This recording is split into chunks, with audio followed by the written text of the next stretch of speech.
This is Off Track. So, James, how's your pool? Is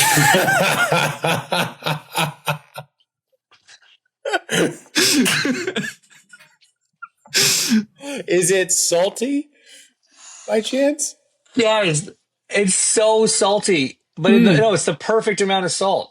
It's the perfect amount of salt. 3,400 ppm. Here's the thing, Alex, is you're actually like the kind of guy that went and did all the research as to like how to do stuff, and you start doing it. Everybody knows you do your own pH balancing and you learned all the science of the chemicals and whatever. No, I don't, because it's a saltwater pool. But yeah. Well, you used to do that before you had a saltwater pool. That's true. That is true. But then on your recommendation, I decided to switch my pool to a saltwater pool. Did Tim just depart the conversation because he knows he's never going to achieve having a pool? No, I realized my air conditioner was still on and I didn't want the background noise. Dedicated to the cause. Anyway, so yes, I'm excited to get home and use my pool because it was switched over. And it was, I got to say, this is going to sound corny, but it was unbelievably easy. The boys and girls at Timber Ridge Pools hooked me up in a big way. And I called them, to be fair, very last minute, because I thought I had people coming to stay at the house. And I was like, I know they're going to want to use the pool. And I've been wanting to do this because Alex has convinced me to do it. So I called them last minute and they squeezed it in. They got an awesome system up and running. And it is much easier. Alex, you were right. That is an amazing way to go about it. So James, I'm really happy for you. That's great. I'm really happy that you found a great installer to do you a solid on a last minute thing. Great. I did. And I highly recommend them. Timber Ridge Pool. Shout out to those guys and girls. Again, if you're in the Indiana area and you would like to get your pools done, that's the place to go and get it done. Which is awesome. And I love that I heard they're fans of the show. So if you're listening, guys, shout out. Thank you for listening. We love it. James, can you use your status in life to get some f***ing internet? Amazingly, yes. When we complained about my internet, the people from a company reached out to make it better. Well, they didn't. And then I told you a solution to fix it, which is you still haven't done it. And then you're now somewhere where that said solution would be perfect. And clearly you haven't done that either. So was Starlink your solution? Yes. Oh, yeah. No, look, I'm happy to do that. Alex, I spent 4 days at my house in July. I will spend 3 days at my house in August. So I haven't had the time. Clearly spent enough time to get a saltwater pool. No, that's the best part about it is I didn't have to do anything. Here's the wild thing, James. You got a saltwater pool done via very good installers, maybe in part to this podcast, which exists because of internet. And so I feel like maybe you should put the same amount of emphasis on the internet for the show to get you the pool that you need in the time that you need it. So I would also just, if we're going to start criticizing each other, I would like you guys to start traveling with microphones. I could just. Oh my God, Tim, you know what? Because I know you have to edit this in like 8 minutes. You piece of because I travel with that microphone every week, and one time I forget it, and you're going to sit here and criticize me. Go yourself. That's criticizing both of you. That's what I have to say. I always travel with it. I brought it to England. I brought it to Italy. I brought it over the world. It's true, Tim. It's true. You need to travel with the microphone because your internet's so bad. That is part of it. But it's everywhere I go. It doesn't matter where I am. You use an iPad like a Neanderthal. I don't think Neanderthals had iPads. Well, they do. I mean, it's pretty Neanderthal-esque when you have a world of high-performance laptops. Let me have show on an iPad. Professional. Let me have my rebuttal. Okay, so if it'd be funny if you froze right now. If the good people at Starlink were as fast and helpful and on time as the lovely people at Timber Ridge Pools, I could just make a call and my Starlink would be up and running when I came home. Because that's what I did with my saltwater pool system, and it was great. But I don't think that's how it works with Starlink, and I'm not home long enough to do it. Is way less busy than he was 3 months ago. So maybe. That is true. His time is freed up a little bit. I haven't kept up with the news since 2015. Did anything happen? Right. We landed on the moon. Yeah, sick. Yeah. Yeah. Sounds like a big step for a man. Anyway, I am not home. I'm looking for. It's a giant leap, actually, for mankind. Yes, I'm not home. I'm still up in Canada, enjoying time up at the cottage. I can't wait to get back to home in Indianapolis and my beautiful pool and use it in the beautiful summer before it's too late and has to get closed up. Alex, you're not in Indianapolis. You are somewhere that apparently is very busy. I mean, to be fair, I feel like you should be where I am, considering it's Wednesday. Yeah, so Thursday is normally a day when people fly into races, but why are you out there on a Wednesday? Don't you normally fly on a Thursday? Yeah, well, this is the Java House Grand Prix of Monterey, James. In case you haven't little heard. extra stuff. I did actually, I just learned that. I'm not gonna lie. I only just heard that today. But yeah. So a little extra stuff for you going on. We just got a lot of things going on here. Pretty exciting. Introducing peel and pour pods to a whole new demographic, hopefully. So yeah. Are there a lot of Java House for the team? Are there a lot of Java House locations out west? No, James, there is none outside of Indiana. You know, we're just trying to expand nationwide. One Got it. demographic at a time. Because you can just order these Java House pods online, can't you? You sure You can can even order them online. for your friend when he feels bad about not getting a box. Yeah, which you did, and then you already had the box in the mail, so now you feel bad. So, where can people go? Where can people go and get these Java House pods online? Well, they can go to javahouse.com. They can go to this little boutique website called Amazon, which does carry them. You know, they're known for their books, but ultimately they also do sell Java House pods. I heard they recently expanded from books to coffee pods, so that's incredible. Right. I mean, it makes sense. Coffee and books. It goes together like ham and tuna fish. I mean, there's some things that I like. Is there like a discount? Can you go on javahouse.com and use Rossi at checkout to get like 10% off your pods? No, but you can use another discount code, and I really see what you're doing here, James. And it's very good. It's very good to keep the things in balance, right? I'm just asking because I like discount codes. What's the discount code? Yeah. Well, it's a Java House GP for 27% off. Oh, 27? What? That sounds like a really good deal. Oh my God. It's absolutely incredible. It's absolutely incredible. What? That's so good. Like, tell us about your thing. No, I'm good. Wait. I just wanted to. No, I want to know. I need a good book to read with my pods that I'm ordering from the bookstore. While we drink the pods sitting beside my pool when we're all back in India. That was fun. What do you mean you don't know if it's still for sale? I don't know. I haven't checked that website in a while. Do you have any left? No. Yeah. I have too many left. I have too many Macbeth for Kids left. It turns out I feel like really we told violent you that for kids' books. I feel like we told you that you ordered too many. Oh, yeah. No, you did. You did. Okay.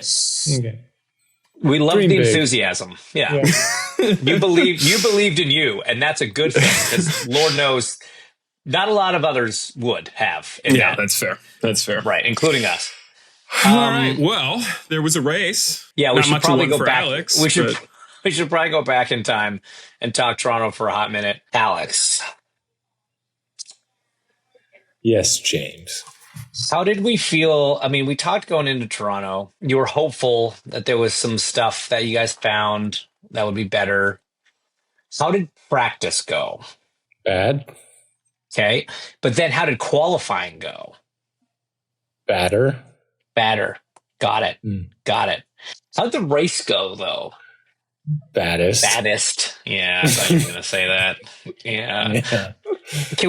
So I feel like there has been a weird amount of like weird bad luck in IndyCar this season for a few people in particular. I feel like you were one of the drivers that has had an uneven amount of just weird bad luck happening. What happened to you on Sunday is one of the most bizarre things I have ever seen in motorsports. Yeah, I was pretty surprised in the moment. Like, when it happened, what did you think happened? Because, all right, so for those that don't know, you come out of the last turn, you breathe up against the wall. Something that happens 10 times during a race. Totally fine. Something that you can get away with all weekend long. And your right rear corner explodes. You can get away with like a lot more than that. Like you can way more. Our suspensions are pretty strong. They're pretty robust. And you hit nice and flush, which normally the floor kind of saves you. Actually didn't hit, James. Well, yeah, I guess not. But two of the concrete blocks weren't perfectly aligned, and there was a lip that was, what would you call that? Like 4 mil, 5 mil, maybe? I mean, I work in the correct units, so I'd say like 1.5 to 2 inches. Oh, it was an inch. It was that big. It was 2 inches. You would say is that okay? It was. Yeah. I guess on TV, look from a distance, it looks even less than that. Man, but the fact that actually, pause. Huge shout out, guys. Thank you for not being like, man, Alex is really dumb and just crashed. Like it's very hard in anyone watching in that moment to like see a scenario that is weird, because like that's a corner that's very easy to smack the outside wall.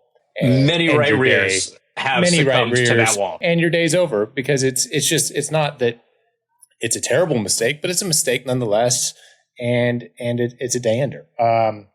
And you guys kind of watched the replay and you were like, wait a second, that doesn't look like that. That looks a little abnormal. And then you actually were able to zoom in kind of on a wall and notice that it wasn't aligned properly. Here's the thing. We all know that it is a huge task to build a temporary street circuit. And it's something that requires a lot of moving parts when you're dealing with cities and unions and all of the bureaucracy that goes into having a government involved in building a racetrack, right? It's not just the IndyCar people and the promoters getting to work and doing their thing.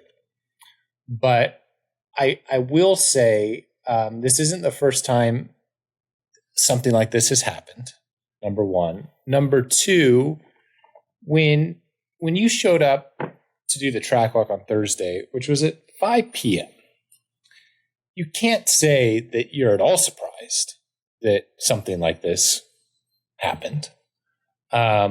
Because quite frankly, like it every year, it seems like it's a huge scramble just to get walls and fences up by the time the first session rolls out.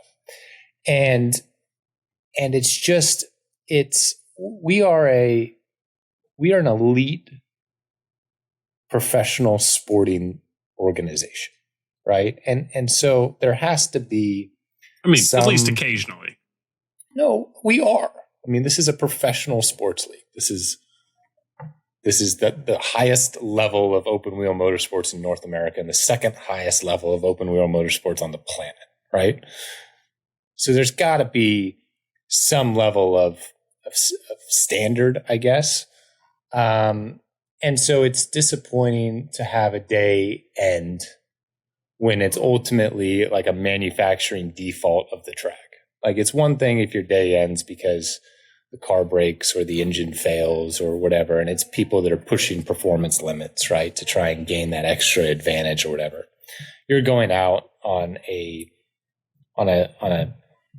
what is supposed to be a controlled environment, right? And again, like it's not that it was a massive glaring error, but clearly it doesn't take a lot to make a huge difference. And like it surprises me that the impact that 2 inches had, if we call it 2 inches, had the impact that it did. Dude, I've never seen, and maybe walls have been like that forever. And guys have hit that forever and it's been fine. And this was just a perfect storm of whatever, right? But like the impact ended up being so violent through the car. It ripped a drive shaft out of the gearbox. It cut an upper wishbone in half. Like it actually like destroyed a right rear corner of a car. I mean, this just goes to show what I've been saying for years, which is 2 inches can do a lot. Well, but it's just like I haven't caused, and Ed and I were kind of laughing about it. Like I haven't caused that amount of damage to a car since I stoved it in a wall, like in Indianapolis. Right. Like this was like was an entire corner of a race car gone. Yeah. Bodywork, floor, like for a 2 wheel, millimeter, brake like caliber, yeah, everything. Like the right rear's gone. So anyways, ultimately, well, hold on. Let me ask you this. Do you think that, like, when you did the track walk on Thursday, did you see stuff like that? Or do you think there's a chance that throughout the day, one of the support series, somebody cranked the wall there and it moved it an inch? And it was just, it went unnoticed? Because I don't know if, I didn't look that closely at it. Remind me, was there a banner across the two pieces of wall in question? Like, is it one of those things that might not have even been visible until the banner got ripped off in the impact? Or was it two separate banners, two separate pieces, whatever? I honestly don't know the answer to that question. Okay. Looking at the picture, it looks like it's two banners, but again, like that's hard to say. I don't know. I don't know if your video is clear enough, but yeah, it doesn't look like it's one, does it? It looks like there's a line down the middle. Kind of wrapped. Yeah. So, but that's a great visual. So yeah, it's an inch. Yeah, inch and a bit maybe. Yeah. So yeah, excuse Ben. He's very vocal. He's so upset about it. He has a lot of opinions about it. So I don't know, man. Like I don't know, because ultimately, in all other scenarios, you're rewarded for being like that inch perfect, right? Yeah. And I'm not saying that this was intentionally being inch perfect. Like, should you leave more margin? Probably. But this wasn't like a situation where there was a correction into the wall. This was using and the amount of street races that I've done, and maybe this is why it's not a problem ultimately. The amount of street races that I've done in races and qualifying, whatever, where I come in and I have white wall tires. I mean, you've done the same thing. Like you white wall tires on street courses. Like that's, yes, you do. You have to. Like there's so much lap time in using all of the width of the racetrack. It's wild that either you are able to get away with that all the time because this does exist, or this is a case of this doesn't ever really exist, and this was a kind of small miss on the build of the track or the repair of the track after a hit, and this was the end result. Like, I don't know which is which, but the fact of the matter is it happened. It ultimately happened because the barrier wasn't aligned properly. How it got to that point, who knows? We'll never know. It is cruel, and it is tragic, and it is unfortunate. But at the same time, like, I don't want to throw anybody involved in the track construction under the bus, because it is incredibly difficult, like you mentioned off the top, to put a track together that. Definitely two pieces. It wasn't covered up. Yeah. There's a lot that goes into it. That is, something that certainly could have evolved over the weekend, over the day. It is unfortunate. It sucks. I think back to F1 first practice in Vegas the first year when a manhole cover came up and rode off an entire F1 car for Carlos Sainz. I think back to Detroit in 2012 when a piece of rubber and concrete that we saw coming up for the entire race and race control did nothing, popped up and sent me into the wall. I've been there. I get it. Street tracks are tough, and it sucks. I feel bad that your day went that way because you were having a good day. You guys Sunday was not going too badly. I mean, I don't know, because honestly, my yellow is what ruined my strategy. True. So I don't know how it would have gone. I did send Pato an invoice for part of his prize money, and he was like, "Oh, 10%, $3,000, no problem." So because he was in pit lane when the yellow came out. Do you just Apple Pay him request that, or Apple request? Yeah. I mean, we've got a I'm just gonna see if he just blindly accepts it. So I think that starting on the primary tire was certainly kind of the alternate strategy. It was the gamble, knowing how poor the greens were. We saw a lot of cars come in even before the first yellow to get off the greens. Then we saw the majority of the rest of the cars come off the greens at the first yellow. What really surprised me was the two cars that didn't. And they ended up second and third on the day. Yeah. Which is incredible. Because it looked at that moment that was like a complete fumble. Complete miss. The way those guys were falling through the field, just struggling to hang on for dear life, holding up traffic, 3-4 seconds off the pace. You're like, oh, you guys biffed it. You went for it, you punted, and it didn't work.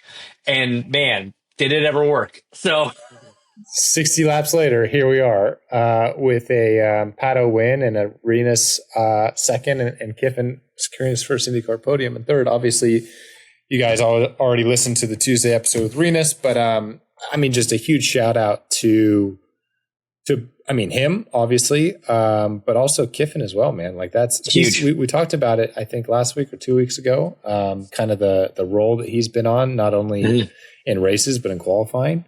And to go slap a podium up there is pretty legit.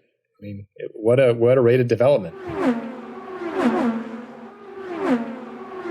Not a easy place to do it either, right? Like he comes it's not even like he fluked it either. Like he had to deal with Colton for 25 laps, 30 laps trying to close him down. So. And like he never quite got there. It's not even like Colton got to the point where, you know, it's tough to make up. You're on a guy's gearbox, you're faster, but it's tough to make the pass. Like Colton was probably 2 seconds behind him. I think that's as close as he got. So yeah, he had to drive it, he had to get it done. Like I said, Mid-Ohio was a great weekend for Kiffin. He backed it up here, first podium. Always cool to see. Cool to see Dale Coyne Racing back on the podium, you know, with Renus. Pato, that's really the guy we needed to win the race. You know, when Pelot's finishing down in 12th, that helps keep the championship alive. That is what everybody wants to see, minus Pelot. I say alive, I mean mathematically not over. Yes. So look, it was in a lot of ways kind of best case scenario. What was interesting, man, is like, you know, we talk about street courses in 2025 with IndyCar. You kind of talk about Andretti Global, and they had pole. They had all three cars, I think, start in the top 8. They all kind of went different strategies. None of them were on the Pato strategy that won the race. None of them were on the Renus Kiffin strategy that came second and third. They all kind of pit at different times, and they ended up 4th, 5th, 6th. So like, still shows like a pretty impressive street course package that they weren't on the winning strategy or the second best strategy. They were all on different strategies, and they still were right there. It's what Brian Herta always said in the beginning. He was like, if we're fast, it really doesn't matter what strategy I choose. Like, if you're fast, like every strategy looks good, sort of thing. Right, right. Which was certainly the case. I will say I was IndyCar put out a little stat. I don't know if you saw it, with like the street course rankings now that we're done with that part of the season. Obviously, Kyle was the best. But I would be very interested, assuming you didn't see this, to who do you think filled out the rest of the top? Well, it's 6. Okay, so it's not Pelot because he had a DNF in Detroit and he had a 12th in Toronto. I mean, Renus might be in the top 6. No. Oh, what about Kiffin? Because I know Kiffin had a strong Long Beach. Yeah, okay. Kiffin's in there. Colton's in there. Makes sense. That makes sense, yeah. Scott Dixon. Dixon. Because makes sense. I'm sure he's in everything. Yeah. Marcus Ericsson. Surprise. He made it. Really? Okay. And Pato. Okay. So, yeah. I mean, it's very, like, looking on the year Marcus has had, I would not have said by any stretch that, like, I thought truly Toronto was like his first result of the year, period. I was literally about to say, well, Marcus wouldn't be in there either, but. Right. It's just, that kind of just goes to show the year that he's had. And you mentioned something earlier, kind of talking about the luck or lack thereof it that I've had. I also want to talk about the flip side of it. So we obviously know, like, Joseph's had incredibly bad luck. Horrendous. McLaughlin equally Horrendous. so. Marcus equally so. But there has been a lot of guys that have actually had like really good luck, and I don't mean good luck in terms of getting like good results, but like there's quite a few cars this year that have not DNF'd any race, and that's, I feel like, kind of weird. Usually everyone in the top 10 of the championship, and we still have 4 races to go, right? But usually everyone in the top 10 of the championship has won, and like there is several cars that don't have any. And I just find that kind of unique. So I have these numbers. Let's look at this, because this is always one of my favorite stats to look at, is the laps complete. So only one driver has completed every lap of the season. Pato Award. Yes. Very close behind is Lundgaard, his teammate. Dixon, Daly. So you have a few guys here that are within kind of 15 laps. Call it the 99 percenters. David Malukas, Graham Rahal, Connor Daly, Scott Dixon, Christian Lundgaard, Pato Award. But those are the people I'm talking about. Like, yeah, this is not anything. I'm not talking anything bad about Malukas, Connor, whoever else you just said, Graham. But these are cars that you usually have DNFs, right? Whether that's mechanical issues or they get dumped in a corner or they crash or whatever. Like, those are guys you would, at the beginning of the year, you would expect to have one, right? And they don't. And that shows how important consistency is to having a strong season, having a good year. And I think that it's not quite even this year. Like, you've got guys that have either super bad luck or you've got guys that have been pretty lucky throughout the year. And then there's really no middle ground. It's kind of like, it's either going well for you or it isn't. It's kind of my point. Yeah. So I've got this chart that we get as part of our stats thing. It's, you can't see it here, but it lists all the DNFs, and there's an X if it was a mechanical failure and a C if it was a crash. And there are just a lot more markings on this page this year than what we're used to seeing. But then these few lines stand out, and it is Pato, it is Christian, it is Connor. Santino, he's fallen down on the laps completed because he didn't obviously start the race in Toronto. But actually, let's look at his completed laps. But I feel like Armstrong, Rosenquist, those cars as well have they haven't had anything bad, really. Well, Felix did in Toronto. What happened to Felix in Toronto? He spun and then Nolan just smoked him. Oh, dude! On the last lap, like 2 laps to go or whatever. Yeah. Well, he was dealing with a bit of a broken front wing, and he had his wing got broken on lap 1, and he just drove around with an injured car all day long. I kind of felt bad for him. But yes, so we'd be remiss without talking about Pato, because we sort of talked about second and third. But props to him for making it happen. I liked the strategy call that they did, same kind of thing that Colton did. Right off the bat, with starting on the alternates and getting him off for that first caution. Toronto held true to having cautions early and often. McLaughlin's deal was a tough break for him. Newgarden's deal was a tough break for him. I still cannot believe that Penske don't have a result. I mean, I think I saw it. There's between all 3 drivers, the best driver on the team has 4 finishes worse than 24th. No, I saw a chart that I forget who put it out, but they were like, do you think, the question was, is Penske having a generationally bad season? Yes. And it looked at the past 25 years, and the dots are all kind of like this, and then they are up here for a while. The dot for this year is subterranean. It is so far beyond anything they've had before in terms of badness. I would be interested to learn, and this will be something I talk about this weekend because it's one of the things I brought up in our production meeting. But has Penske ever had a winless year, and when was it? like especially with 3 cars, like we're not talking about 2 cars. We have 2 chances every weekend. We got 3 chances every weekend. And here's the thing. It's not a pace issue. They've had several weekends where they should have won and with multiple drivers, and it just didn't happen. And that's, look, that's racing. That's IndyCar. It is what it is. But like to go an entire 17 race season with 3 cars and not have a single win at the end of the year, my God, I'm going to be floored if that happens. I mean, there would definitely be butts on the line if there were butts left. There's no butts. I was just gonna say there's no butts left, man. It's gonna be wild. And Power's, the top of the charts for the team, and he's the one that apparently is on the chopping block from an employment standpoint. But that one I don't entirely understand. But look, I still think he's got pace. I still think he's got race wins in him. I don't know why you would replace him, but is what it is. One thing I do just want to touch on, because I saw a lot of comments post race on the interwebs. So we, as Fox, as the TV broadcast, missed one of the restarts. And it was the restart where Joseph and Jacob got together. So we were on a commercial break, went green. We missed that. There's an accident in turn 1. We missed that. We come back from commercial and you're just staring at Abel's car on top of Newgard.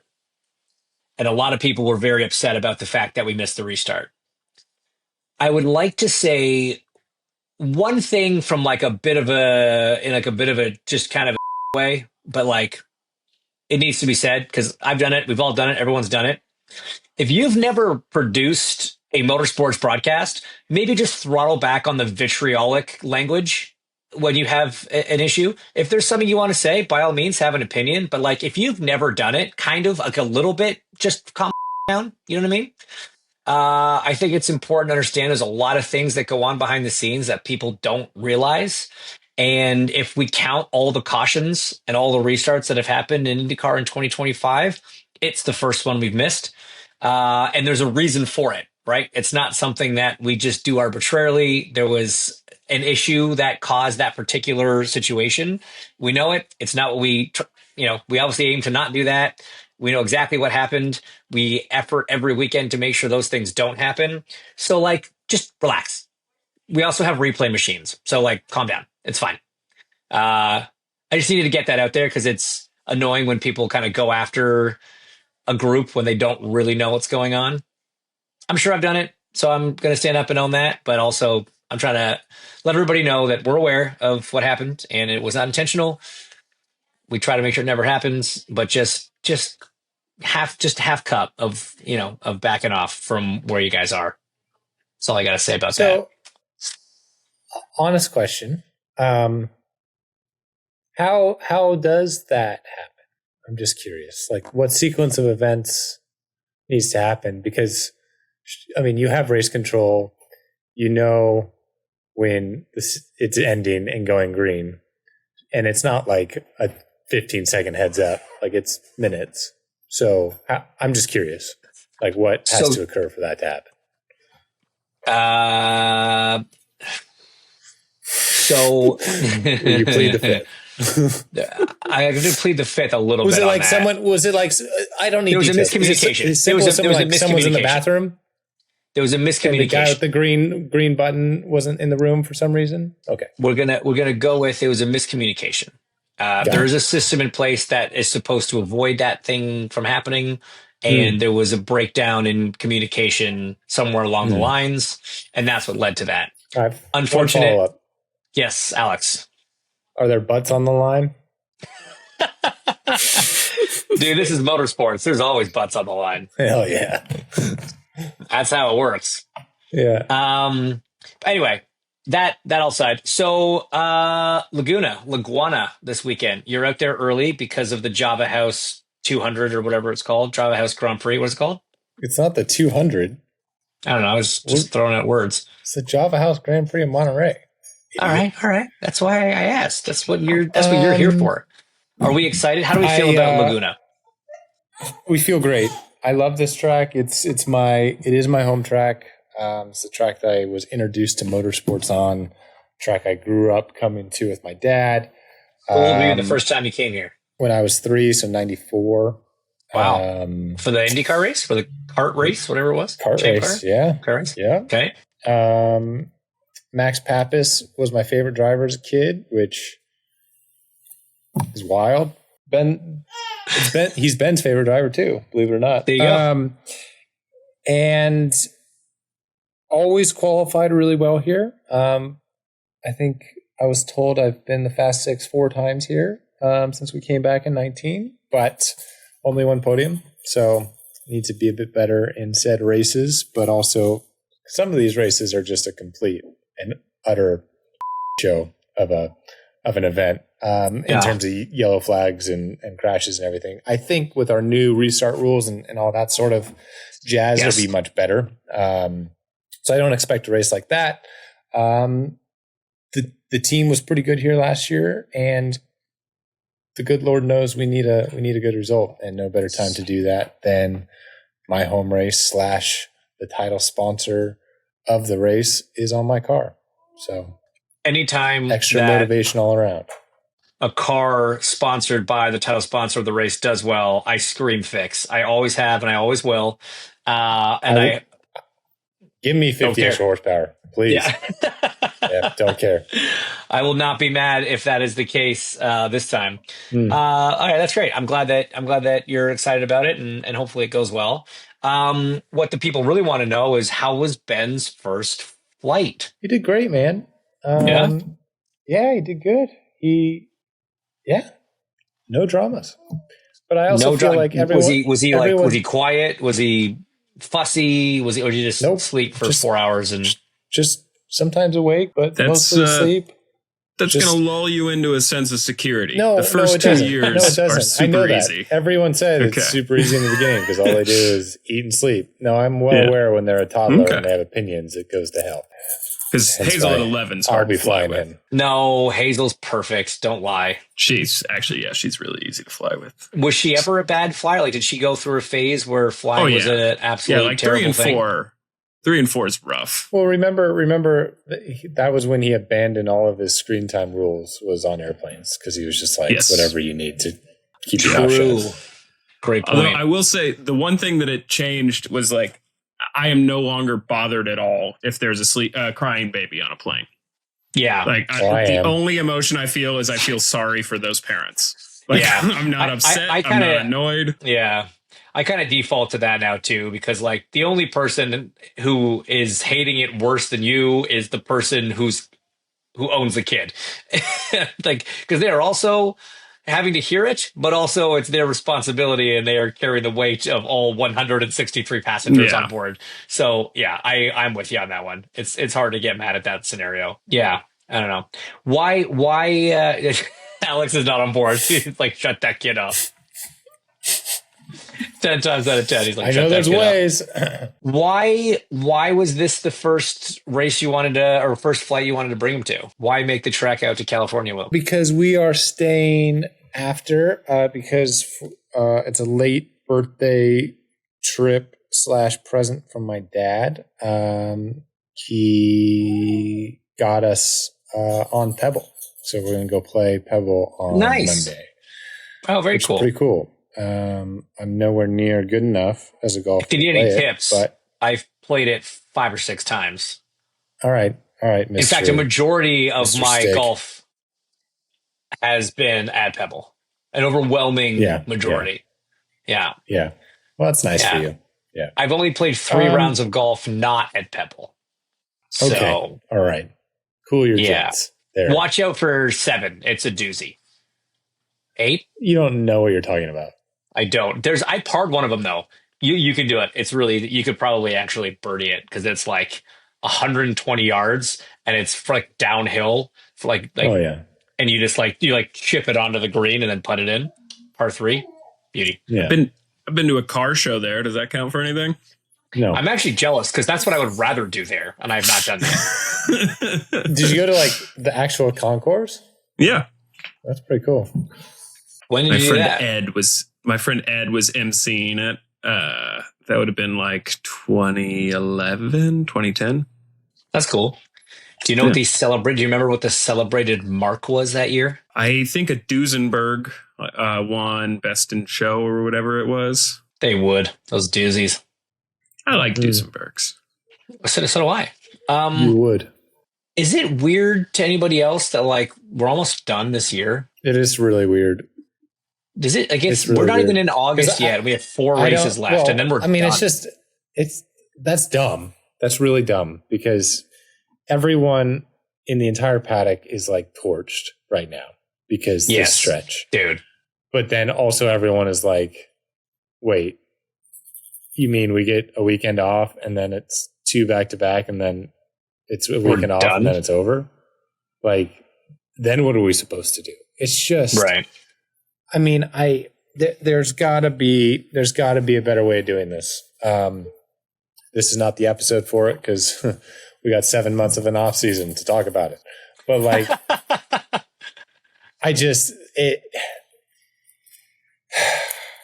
it's not working the way we're doing it. So would it really be that much worse if we changed it around?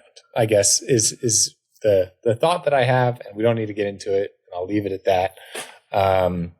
But it's sad. It's really sad to think that all of this grind and all of the effort and money and time away from people's families and all that sort of thing, it's all just going to come to an end here in 4 weeks. And like, you don't enjoy it because it's so much effort to go from event to event to event to event to event, all on the back of the 500 with like 1 week off in between 6 events, I think it is. And it's just like, in that moment, it's really hard to appreciate what you're doing. But then you get to this point where it's like, oh my God, we only have 4 left. And you're like, well, this is really.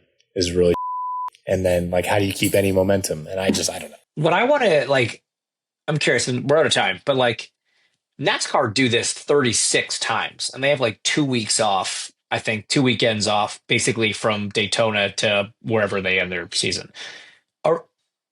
Is it the same for them? Like, are we missing something? Do they just have like different teams on the road that don't have to go back to the shop, or are they just so used to that lifestyle that is what it is? And for us, because it's a fairly big shift this year from what the schedule was last year and has been for the last couple decades, that it's like hitting everybody a little harder. Well, I think it's what you're used to versus not, but also in having worked with Kyle last May, the NASCAR weekends are way less intensive than an IndyCar weekend. Yeah, I have heard that. Yeah, the drivers, there's no meetings, there's no real appearances, there's no mandatory anything, right? Like, it's kind of, they show up at the last possible minute.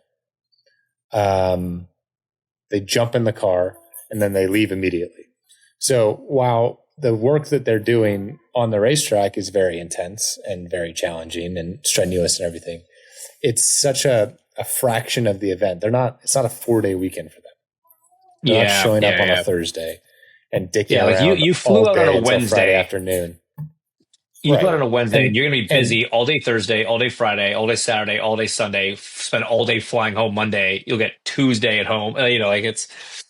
Yeah. So I think that's really the kicker. If you showed up Saturday morning, did a practice, qualified, raced Sunday, and were back in your house by 7 p.m., I think it's a different conversation. Yeah, maybe. Cool. Well, all right. I will see you out there momentarily. Oh, no. Well, on that noise and note, we will head out and we will talk to you guys next week. This has been Off Track with Hinch and Rossi. Off Track is part of the SiriusXM Sports Podcast Network. If you enjoyed this episode and want to hear more, please give a 5-star rating and leave a review. Subscribe today wherever you stream your podcasts. We are at Ask Off Track on Twitter and Instagram, and if you want to follow us on Twitter, we're at Hinchtown and at Alexander Rossi. If you want to follow Tim, though we have no idea why you would, he's at the Tim Durham on Twitter. Find us on YouTube and subscribe to our channel for exclusive video content. Off Track is produced by Tim Durham, and by that we mean Tim.